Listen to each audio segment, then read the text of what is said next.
Shalom saudaraku yang dikasihi oleh Tuhan Yesus. Tema pada hari ini, kasih yang mengerti kelemahan. Ibrani pasal 5 ayat yang kedua. Demikianlah firman Tuhan.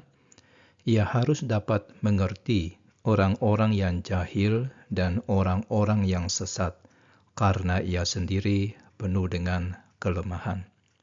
Saudaraku, bayangkan saudara sedang tersesat di dalam gelapnya hutan, tanpa peta, tanpa arah.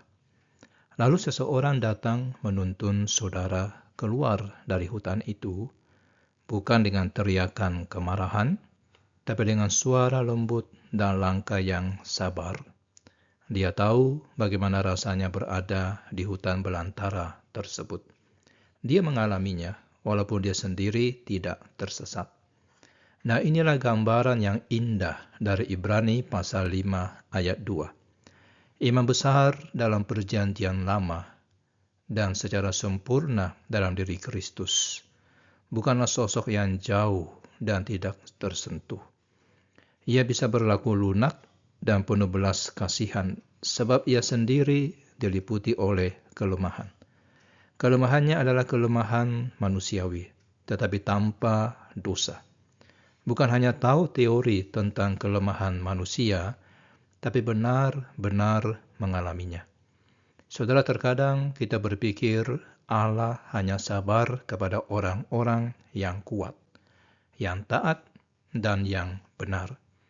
Tapi ayat ini menekankan bahwa belas kasihan Allah justru mengalir kepada mereka yang tidak tahu dan yang sesat.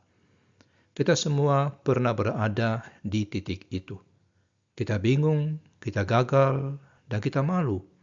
Tapi Tuhan tidak datang dengan amarah, melainkan dengan kelembutan yang mengangkat. Kristus sebagai Imam Besar Agung tidak hanya melihat kita dari kejauhan.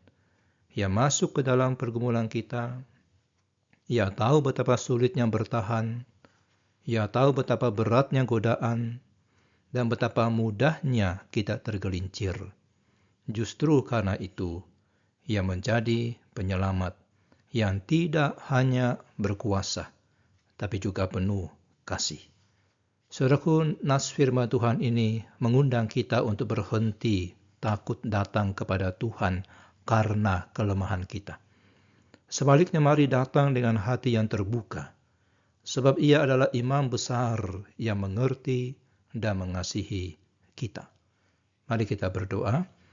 Tuhan Yesus, terima kasih karena Engkau mengerti dan menerima kami dalam kelemahan kami.